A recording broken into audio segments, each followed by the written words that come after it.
Who believes they are a leader? Put your hand up. Okay. Now, actually, everyone should be putting their hands up. And in actual fact, we all are involved in some way, shape or form in influencing, controlling, directing. And what I'm going to take you through is how important those are as terms of reference, because in actual fact, you are all leaders. Okay. Now, let's see how this Prezi works. I come with a health warning, or a caveat, okay? I love my work, and therefore I think I'm in a fortunate position, but I had to get to that place. And what I hope I can do is infuse in you how work can be wonderful and how you as a leader can take that opportunity.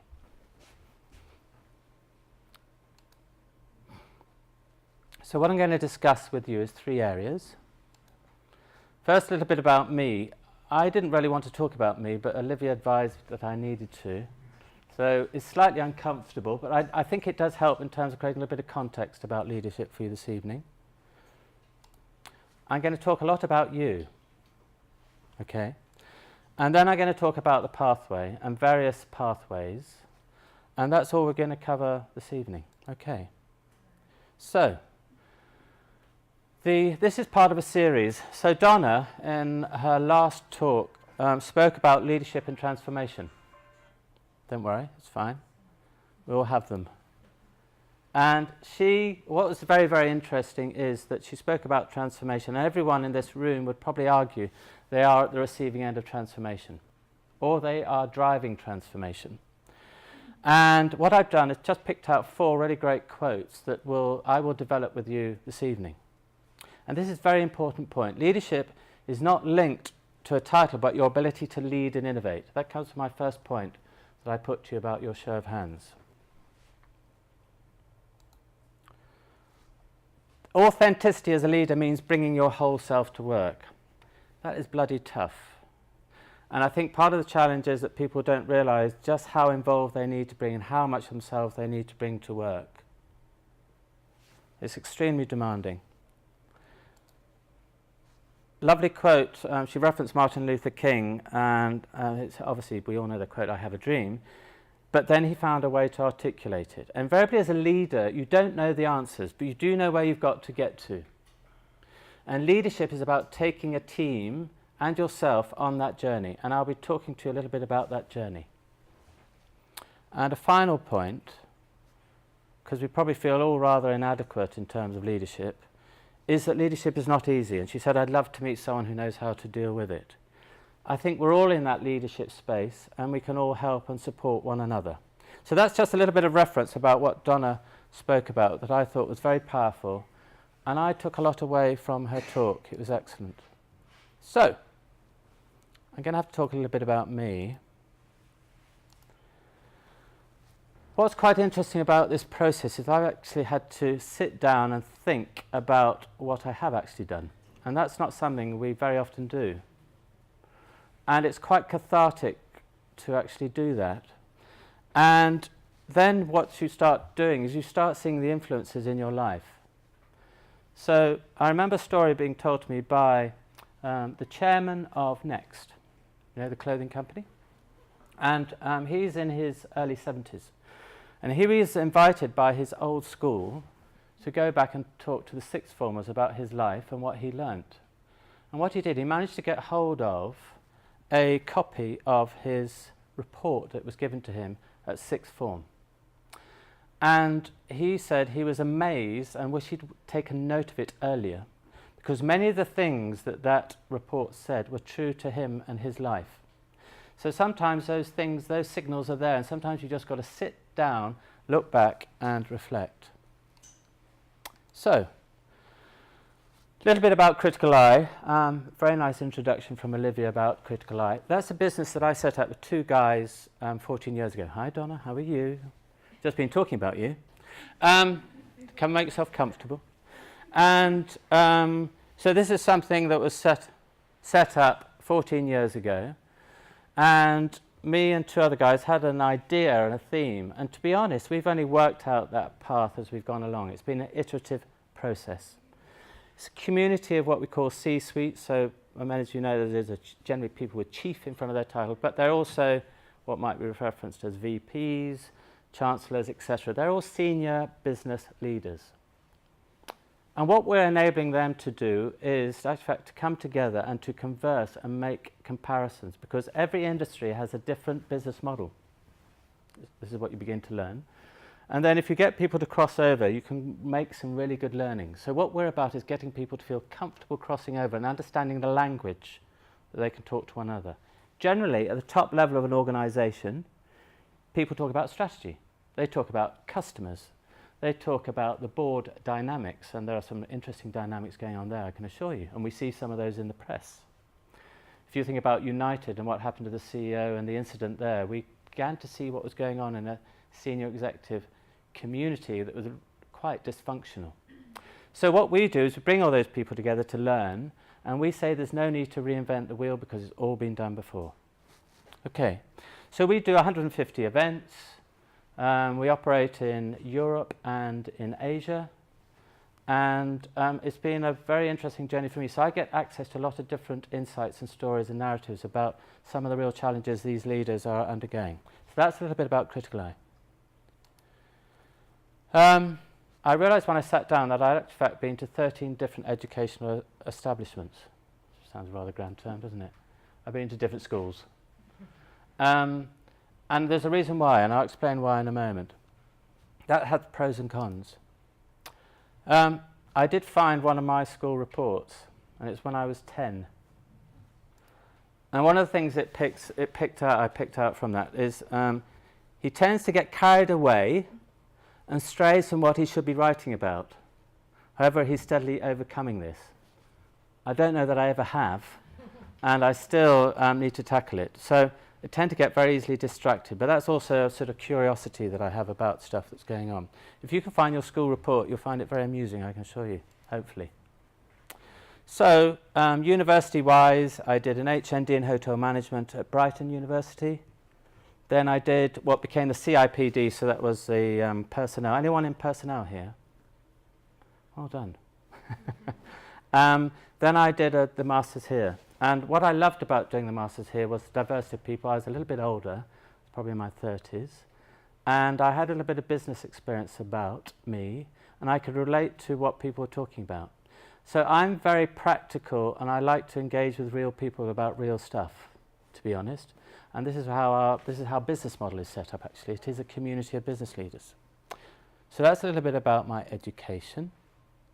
Work experience, again, I'm not going to spend too long. So Hammersmith and Fulham, great time there. That was major industrial relations. So Maggie was in power. There were labour legislation issues, but also service delivery that we had to deal with. Then British Steel, which then became known as Chorus. Big industrial, fascinating company. What I learnt from there was, in actual fact, I could only get so far in that organisation. Culturally, I was not attuned. And it's quite an interesting thing. If you get to realise you don't fit, jump. Don't stay there. Don't try and fight it, because it's a very difficult thing to do. And I tried to fight it, and there was definitely a ceiling in place. I had, though, gained some real experiences in that role and got up to working overseas in Europe. And I loved that cultural dimension. And that taught me so many things about leadership. Then I joined a company called Cdc Capital Partners, which was investing in emerging and developing economies. It's a conglomerate. So they produce anything from macadamia nuts to orange to cement. And what was lovely about that role is when you got those CEOs together, so you'd have a macadamia person next to a cement person thinking, why am I sitting next to you? What relevance have I got? And suddenly realised they had got strategy, they were both CEOs, they both had customers, and they started comparing notes. And that, to some extent, was the seed of what Criticaleye is about. And then set up Criticaleye. So that's really, though, it's just a CV. CV doesn't tell you that much. And that's not really what shaped me. To some extent, there's been some influence. So 3 things I'm going to talk about. Oh, it's flashed up a little bit earlier. One of the things that did influence me was parents divorcing. So I was 13, and at that age, it has quite an impact on my brother. who was 2 years younger. And but that had been building up over time, and it worked out better for us as a family because there was friction at home that wasn't necessarily good for anyone. There was then another interesting, when I look back again, I realised another big influence was OCD of my mother. And that was brought about the divorce, but that also brought about the reason why I'd moved around as a child. And what had triggered it actually was the birth of myself and my brother. And at that time in the 60s, born in 63, that was something that was not known about. So OCD is a requirement to get everything in set up and cleanliness and everything in the right order. I don't know, I'm sure you hear about it a lot more now these days. And what it meant was that it was a gynecologist who was advising my mother about this because it was being triggered by our births. And so the gynecologist said, you've got to move yourself into different environments. So we went to different houses. It also meant we weren't allowed in the house till late in the evening till we went to bed. So all these things influence the way that you perceive the world, and it's how you respond to those situations. So it meant for us going to different educational establishments, it meant moving around the country. It meant going into new places and having to stand the ground, but equally you were always a bit of a novelty because you were new. And that can be good and that can be bad. But it's only when you look back you think how significant it was. It wasn't a very happy time, I don't think, but it's about your resilience and how you respond to those situations. What was great though, all through all of that, was love. And that was always there, and so that carries you through everything. So those are three things that I think have significantly shaped me, and I think you will have all these things about you, and it's about how you respond to those situations that will, I'm sure, link into your leadership style and who and what you are. And I'll explain a little bit more about that in a moment. So that's enough about me. Really, no more. So, what I want to do, that's a little bit about my baggage. It's how you deal with it that I believe sets you out above the rest. And I was talking to somebody earlier on this moment about those things that influence who and what you are. It's the self that is very, very important. So, hope you're not getting too dizzy. You.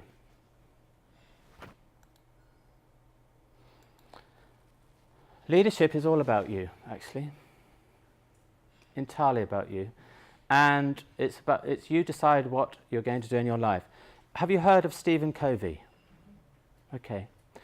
A nice little quote from him, very interesting individual. He says, "I'm not a product of my circumstances. I am a product of my decisions." Basically, it is about you have control of your destiny. So, whatever presents itself to you, you can either see as a problem or you can see as an opportunity. And that's what I somehow decided that it was an opportunity. It's what you do with that, whatever presents itself, so whatever you do with that, to turn it into an opportunity that creates your own destiny. Oops. Interesting, you can then look at nature versus nurture. Again, my stance on it is nature dictates how you instinctively respond. Nurture is how you change as a result and what you do in that circumstance. These are just some thoughts I'm throwing at you. Because we've all known people who've been in similar situations to ourselves but responded in different ways. And it's how you as an individual respond to that situation that I think is very, very interesting when you look at leadership. Let me give you an example. So, who's been in a situation where there has been a crisis, or where there's been a situation where there's actually fact a near-death incident? Show your hands. Okay. What's interesting is about how you responded in those environments. You probably think back and reflect on how you did respond. It's not just how you respond, but those people around you. That is a wonderful learning opportunity. Everything is a learning opportunity, actually. I'll give you an example of a situation. So I didn't say what prior to Criticaleye, I was based in Africa, had 3 years based in Harare, Zimbabwe, and Joburg, and operated across the whole sub-Saharan Africa. That's where the macadamia nuts came in. And I was going down the Zambezi, which lies between Zambia and Zimbabwe, and a rather large river. And we decided to go off a little tributary. And this tributary we were going down, everything was 2 canoes, everything's going hunky-dory. It's a little bit dangerous because you do get all the things like crocs and hippos, which can jump at you. More hippos than crocs, probably. And there's a corner coming up, and the tributary must have been about as wide as this room, probably. And the corner, just let's say where that door is at the end of the room, there was a buffalo. And it was enjoying the cool water that the tributary was providing, had its head down, and all we had to do was to move to the right. At the corner it broadened out, so it's probably about twice the width of this room. There was a little island, and it probably is no bigger than the base of that chair, that you just had to navigate round and then just go on past the buffalo. What did me and my boss do? We went straight into this little island, and it was a sandbank. And we tried to pedal backwards to get ourselves out of the situation. Meanwhile, this buffalo was beginning to...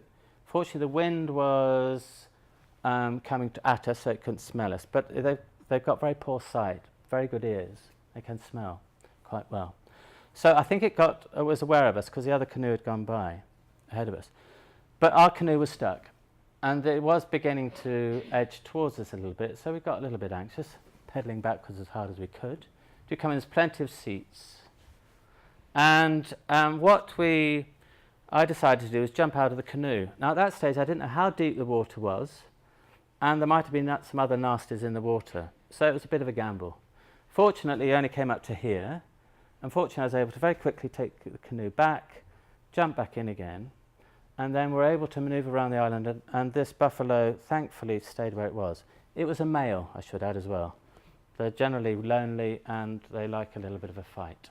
So there's a nice little bit of angst going on with us 2 in the back of the canoe, us 2 on the canoe, making a decision. That could have turned, and the many other instances could have gone the wrong way as well.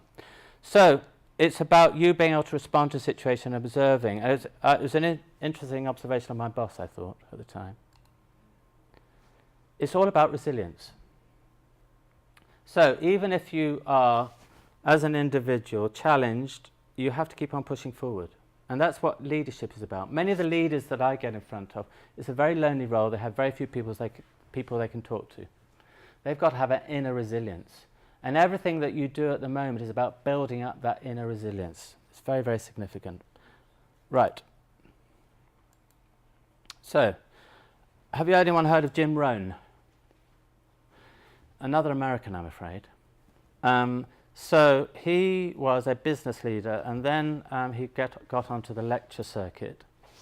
And again, I think a very pertinent quote to this evening: if you're not willing to risk the usual, you'll have to settle for the ordinary. Very, very powerful statement. You've got to decide, are you willing to take risks? You've got to decide, are you going to gamble? And you've got to decide how far you want to push yourself. The people who are leaders are people who push themselves to an nth degree. They also push other people as well. And you probably might be at the receiving end of that, or have been at the receiving end of it. You've got to make that choice about where you want to go. And if you're going to do something extraordinary, you have got to risk the usual. So when I set up Criticaleye, Criticaleye did not exist. No one knew what Criticaleye was. I think hopefully a few more people do now. But it's a gamble in as much as we were starting something from scratch. When I got in front of someone and said, we're setting up this business, this is what it's about, one of the responses, or one of the many responses, was, no one else is doing it. My response was, that's great. That's why we're doing it. That is what taking a gamble is all about. It's doing something that no one else is doing, ultimately. And that is about leadership at the end of the day. Okay, so I'm going to start talking about the pathway. So how can you, as individuals, navigate this wonderful pathway? Okay. It's a bit warm in here, so I hope everyone's all right. If you wish to remove jackets, then please do so. So, how do you go about pursuing leadership? It's about your ability to manage, and I'm sure we've all got some experience of doing that. So, first thing you've got to do is aim high. What's the point of aiming anywhere else? Risk. I've been speaking about risk. You've got to take a risk. You've got to determine risk. You probably only get to 80% of the information you need in order to make that decision. The next 20% is probably very unlikely you're going to be able to ever get it, and it will take you a bloody long time. And in this environment, you ain't got time. So make a decision.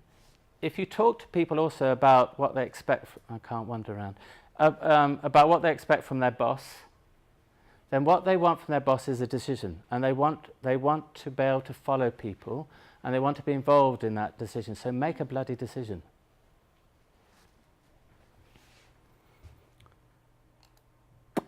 Filling gaps. As a team, if you look at the team around you, you will know there's some people who've got better and stronger capabilities than you, but also you know there'll be some gaps.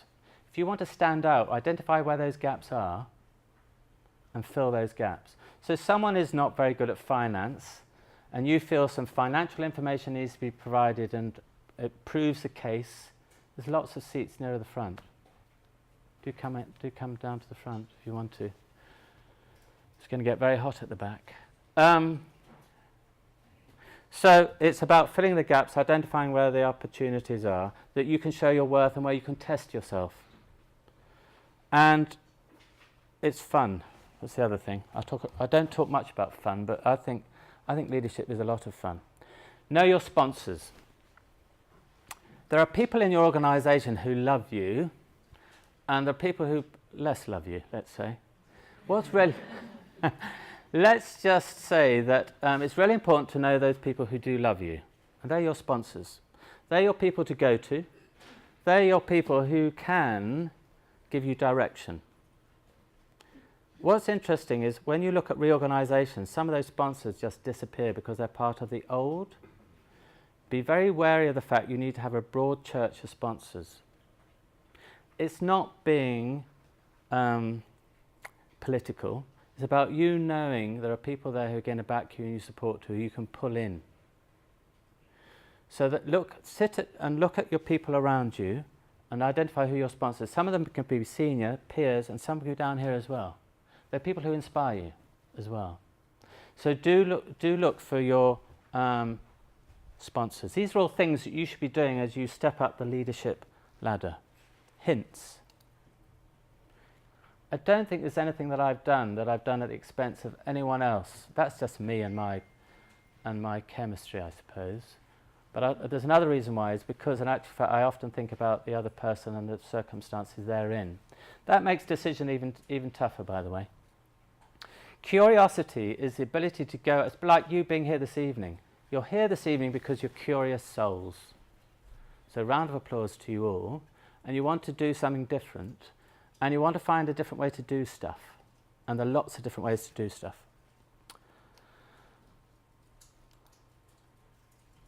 The other perspective, this is just about thinking about your customers, but your team around you. So if you're going to dish out something to someone, what's it like to be receiving that? Particularly as a customer.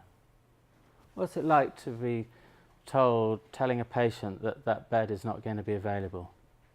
What's it like telling someone that you can't deliver that service on time, even though you said you're going to deliver it on time? Sometimes if you think about what it's going to be like to receiving it, you can make quite sure you somehow talk to them about what you're trying to do to alleviate or improve that situation. Always think about the customer. It's even more important now. Take nothing for granted. I think everyone knows about that. But I think just suddenly, I spoke about sponsors leaving. Organisations are changing so much at the moment. You can take nothing for granted in terms of do you have a job for life? I don't think anyone does anymore. And I think it's a bad place for anyone to think they're in, to be honest. Because in actual fact, that means you get complacent. And complacency means you're going to deliver a poor service delivery. So, another really important thing about understanding about leadership is this, about rising above it. And immediacy is a drug. What do I mean by that?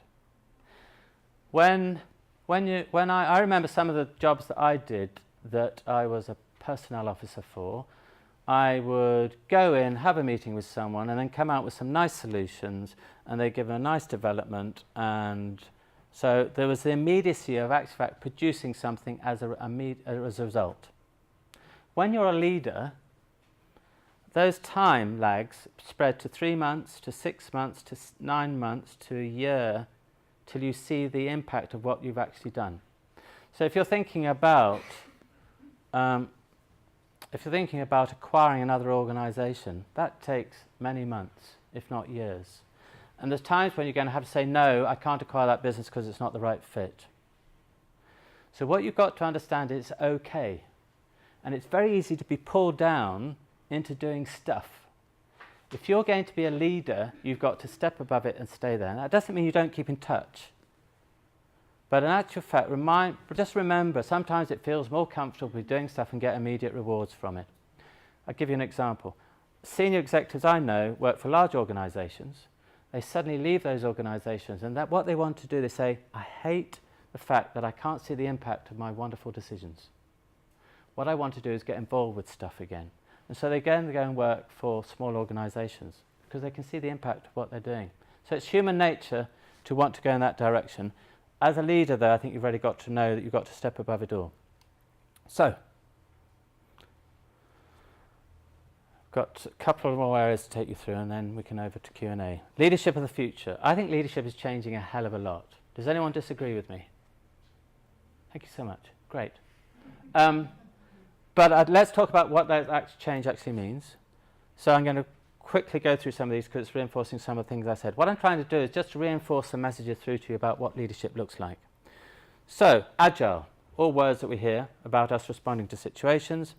Observing, leading through people is very, very important. So you as leaders cannot do everything. Inspiring constantly.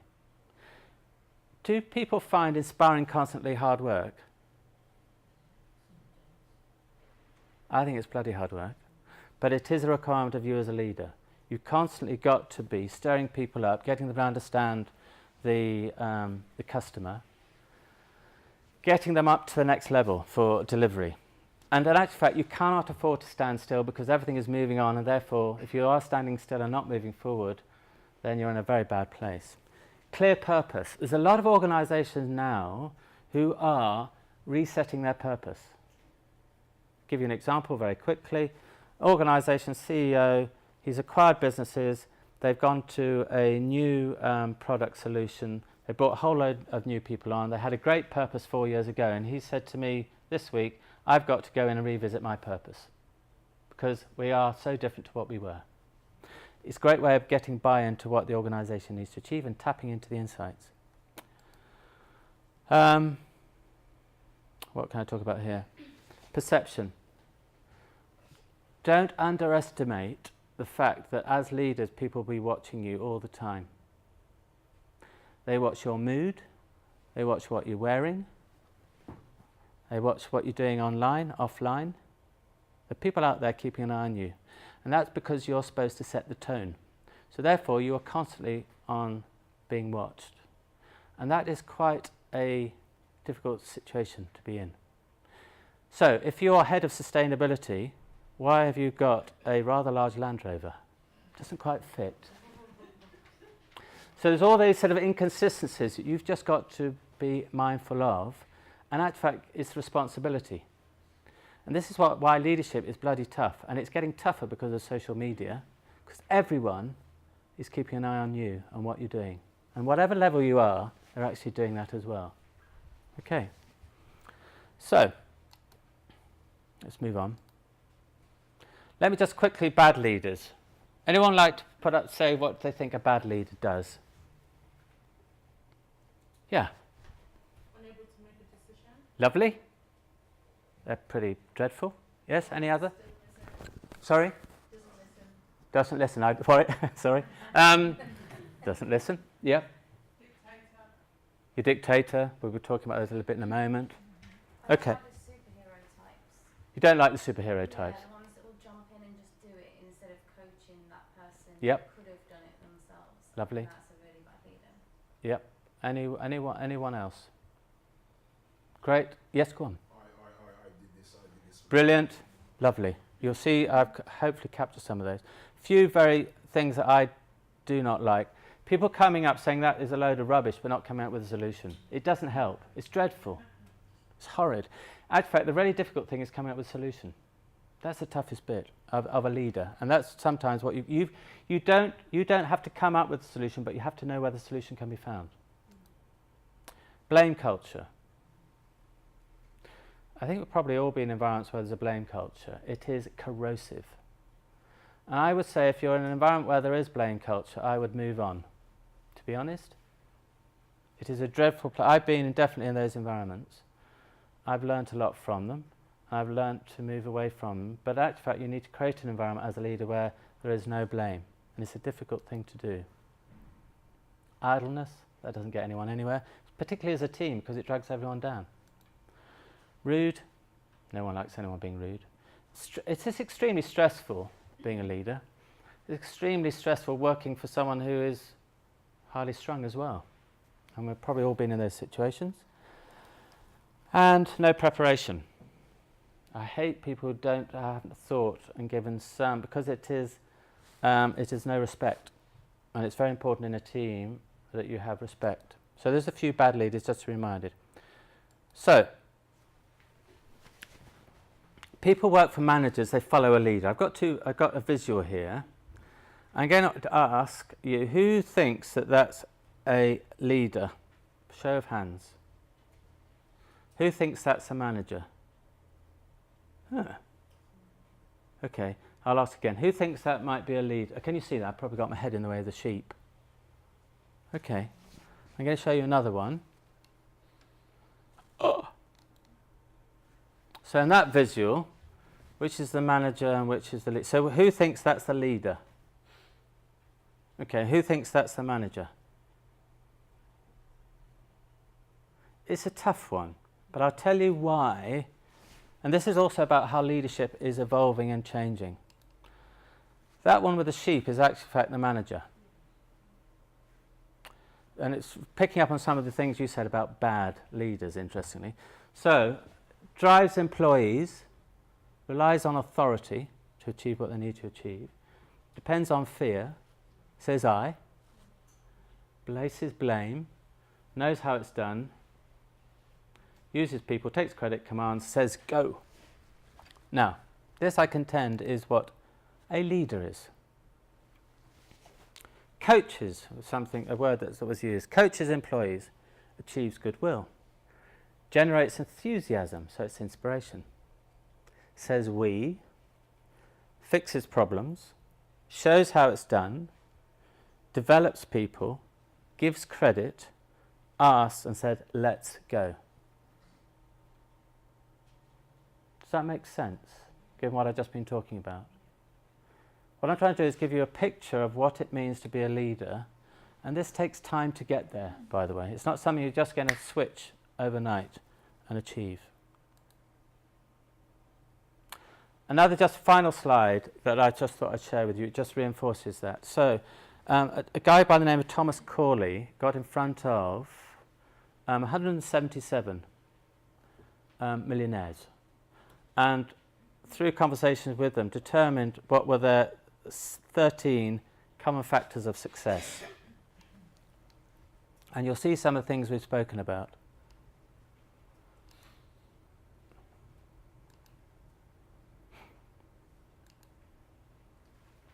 Now, I'll pick out some of those because you'll see some of them we've spoken about. Exercise.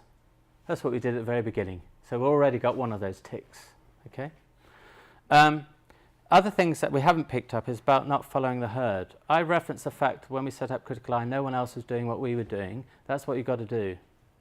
You've got to feel comfortable doing it, and you've got to take a risk. Hanging out with successful people. Well, you're doing that this evening, so well done. Big round of applause. There's an interesting thing you can look at, and somebody said if you look at the 5 people that you spend the most time with, that's the average. And therefore you've got to say, if you're not spending it with the right people, perhaps you need to up your average. Just a simple little mechanism you can do in terms of looking at who do you spend most of your time with. I can see some of you whirring that through your brain right now. You might be getting some new friends and losing others. But it is important about how can you rise with the tide? How can you be lifted, inspired? And I think sometimes some people who drain a lot of energy out of people.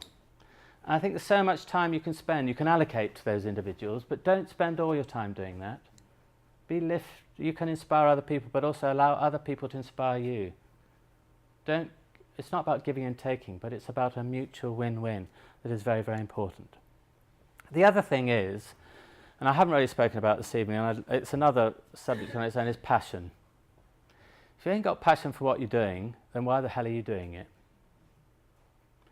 And I've learned that in order for me to love what I'm doing, I said at the beginning I came with a caveat, health warning, I love my work, I really, really enjoy it, but it's taken me time to get there. I sometimes talk to these wonderful senior executives, and they come up to retirement, and they say, I can now do something I really love to do. And I think, why weren't you doing it a couple of years ago? Why wait till you retire? I know to some extent why people do it, because they want to have financial success, certain levels of comfort. But I think you can do the two, and that's what I've tried to do in my life. It took me till I was 40 to do that. I feel I had a wealth of experience to take that leap of faith. But I think a lot of younger people are doing it much earlier, and I really do celebrate that. It's fantastic. Us oldies can definitely learn from what they're doing. It's inspiring stuff. Right. So, pathway of your life. This is it. This is the end. It's not the end of your life, it's but the start of it. So, what I've really tried to do is that the pathway of your life is determined by the sum of choices you make, and it's experiences you make quite sure you have in your life that you reference, that you reflect on, that you build on. It really, really is. And the richness of experience will then equals a passion. I believe you've got to find what you're passionate about and then work with it. It might not mean ultimately financial success, but I can tell you what, I'd rather have passion and feeling of success in achieving something that is worthwhile. And whatever is worthwhile for you, that is, I believe, what you should pursue. And as a leader, what you can do is inspire other people around it. And that's a wonderful place to be, to take people on that journey. Very, very powerful indeed. So a little quote to leave you with from Maya Angelou, which we used Donna referenced last time. This is really, really important, I think. And the legacy and the impact you have on people, it's not what you say, it's not what you do, it's how you make them feel. And ultimately, therefore, if you are a leader, you, I believe, have a responsibility to take those people into a wonderful place. And if you believe you can do it, then seize that opportunity. So that's enough from me. I hope you found that slightly thought-provoking.